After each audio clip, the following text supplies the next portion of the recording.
Hello guys, कसे आहात तुम्ही? आय होप तुम्ही खूप मस्त असाल, छान असाल, सुंदर असाल, सुरक्षित असाल आणि माझ्या एका नवीन व्हिडिओमध्ये तुमचं खूप खूप स्वागत आहे. तर पहा, आज आपण सोयाबीन, पनीर आणि मटार याची आज आपण मिक्स भाजी करणार आहोत. तर पहा, लहानपणी जेव्हा शाळेला सुट्टी पडायची, म्हणजे जेव्हा संडे असायचा किंवा आठवड्यातून असा कुठला एक सण असेल आणि त्या दिवशी सुट्टी असेल, तर त्या दिवशी घरामध्ये सगळेजण घरी असायचे आणि त्यावेळेस आई सगळ्यांच्या आवडीची ही भाजी करायची. आणि ही जी मिक्स भाजी एवढी छान लागायची ना.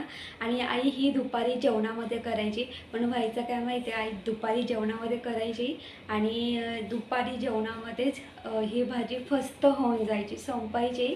असं एवढी ही भाजी छान लागायची. तर मग चला, आज आपण छान मस्त सोयाबीन, पनीर आणि मटार याची मिक्स भाजी करूया. हा व्हिडिओ शेवटपर्यंत पहा. जर तुम्हाला माझा व्हिडिओ आवडला असेल तर माझ्या व्हिडिओ लाईक, शेअर करा आणि माझ्या चॅनलवरती नवीन असेल तर माझं चॅनल सबस्क्राईब करायला अजिबात विसरू नका. तर चला पटापट रेसिपीला सुरुवात करूया. आज आपण या सोयाबीनची भाजी करणार आहोत. तर आज आपण मिक्स भाजी करणार आहोत. तर पहा, इथे मी 1 बाउल भरून हे सोयाबीन घेतलेले आहेत. आता पहा, हे जे सोयाबीन आहेत, तर सोयाबीन अगदी मीडियम साईजमध्ये सुद्धा असतात आणि असे मोठ्या साईजमध्ये सुद्धा असतात. तुम्हाला जसे हवे त्यानुसार तुम्ही लहान मोठे तुम्ही सोयाबीन घेऊ शकतात. बघा, हे जे सोयाबीन आहेत ना, तर हे सोयाबीन नंतर मी एका सोयाबीनचे मी 2 तुकडे करून घेतलेले आहेत. हे सोयाबीन सर्वप्रथम आपल्याला पाण्यामध्ये भिजत ठेवायचे आहेत अर्धा ते पाऊण तास आणि नंतर आपल्याला ते कट करून घ्यायचे आहेत. जर तुम्हाला भाजीमध्ये सोयाबीन मोठेच हवे असे तुम्ही मोठेच ठेवू शकतात. जर लहान हवे असे तुम्ही लहान ठेवू शकतात. तर पहा, मी इथे पनीर घेतलेला आहे. तर हा पाव किलो पनीर आहे. तर हा पनीर छान अशा पद्धतीने आपल्याला कट करून घ्यायचा आहे. तर मी हा पनीर स्क्वेअर साईजमध्ये कट करून घेतलेला आहे.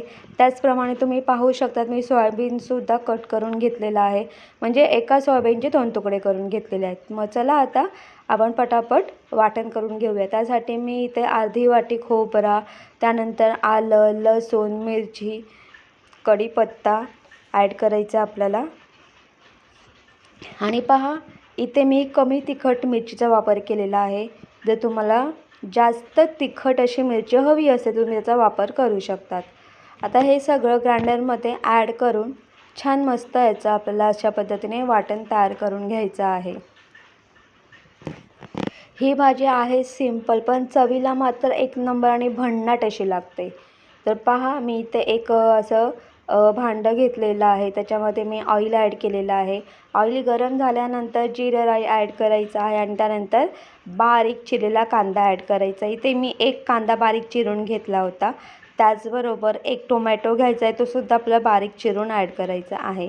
आता हे सगळं कांदा टोमॅटो 5 मिनटं मस्त तेलामध्ये शिजवून घ्यायचं आहे. त्यानंतर आपण जे वाटण केलं होतं ते ॲड करूया. त्यानंतर मसाले ॲड करायचे आहेत. अर्धा चमचा हळद, अर्धा चमचा गरम मसाला, 1 चमचा लाल तिखट, 1 चमचा काश्मीरी मिरची पावडर. आता हे मसाले छान मस्त आपल्याला हे मिक्स करून घ्यायचे आहेत. ही जी रेसिपी आहे ना, मी लहान असताना आई करायची आणि आम्ही स्वतःहून आईला सांगायचो, आई तू करशील का? आणि सुट्टीच्या दिवशी आई आवर्जून ही भाजी करायची, कारण ही भाजी सगळ्यांचीच फेवरेट असायची.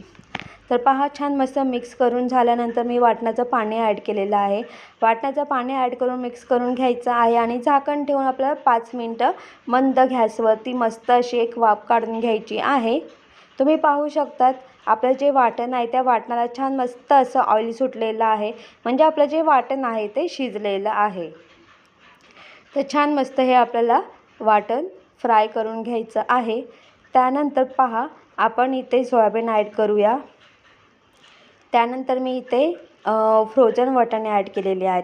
आता पहा, हे जे फ्रोझन वाटाणे आहेत ना, जेव्हा म्हणजे जानेवारी फेब्रुवारी महिन्यामध्ये जेव्हा मटारच्या जे शेंगा असतात त्याचा जो सीझन असतो, त्या सीझनमध्ये ना मी अगदी 5 ते 6 किलो मटारच्या शेंगा आणून त्यातले वाटाणे काढून मी एका डब्यामध्ये, स्टीलचा डबा घ्या किंवा प्लॅस्टिकचा डबा घ्या, त्याच्यामध्ये स्टोअर करून तुम्ही फ्रीजरमध्ये ठेवा. वर्षभर हे वाटाणे छान मस्त राहतात. आता पहा, याच्यामध्ये मी थोडंसं पाणी ॲड करून म्हणजे अर्धा ग्लास पाणी ॲड करायचं आहे आणि छान व्यवस्थित मिक्स करून घ्यायचं आहे. आता पहा, झाकण ठेवून आपण हे 15 मिनटं शिजवून घेणार आहोत मीडियम गॅसवरती. म्हणजे सोयाबीन आणि हे जे फ्रोझन वाटाणे आहेत हे छान मस्त शिजले पाहिजेत. तर पहा 15 मिनटं झालेले आहेत आणि मी ही भाजी मीडियम गॅसवरती शिजवून घेतलेली आहे. तर तुम्ही पाहू शकतात की इथे आपले सोयाबीन आणि मटरसुद्धा छान मस्त शिजलेले आहेत.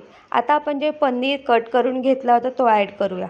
आता पहा, हा जो पनीर आहे, जर तुम्हाला पनीर जर फ्राय करायचा असेल तर तुम्ही अगदी तुपाचा वापर करून हा पनीर तुम्ही फ्राय पॅनवरती तुम्ही फ्राय करू शकतात किंवा तुम्ही असाही तुम्ही कट करून तुम्ही ॲड करू शकतात. तर पहा, पनीर ॲड करून छान मस्त मिक्स करून घ्यायचं आहे. त्यानंतर मी इथे गॅस बंद केलेला आहे आणि वरतून कोथिंबीर सर्व करून घेऊया. तर पहा, ह्या भाजीमध्ये जर समजा तुम्हाला पाणी हवं असेल तर तुम्ही याच्यामध्ये तुम्हाला जसा रस्सा हवा ना त्यानुसार तुम्ही याच्यामध्ये गरम पाणी ॲड करू शकतात. आता मला याच्यामध्ये गरम पाणी नको आहे कारण मला अगदी ग्रेव्ही टाईपच भाजी हवी आहे. तर इथे अगदी सिंपल अशा पद्धतीने पण चवीला एक नंबर आणि भन्नाट अशी ही भाजी लागते. मी जेव्हा म्हणजे माझ्या लहानपणी जेव्हा आम्हाला सुट्टी असायची तेव्हा ही भाजी आवर्जून करायची.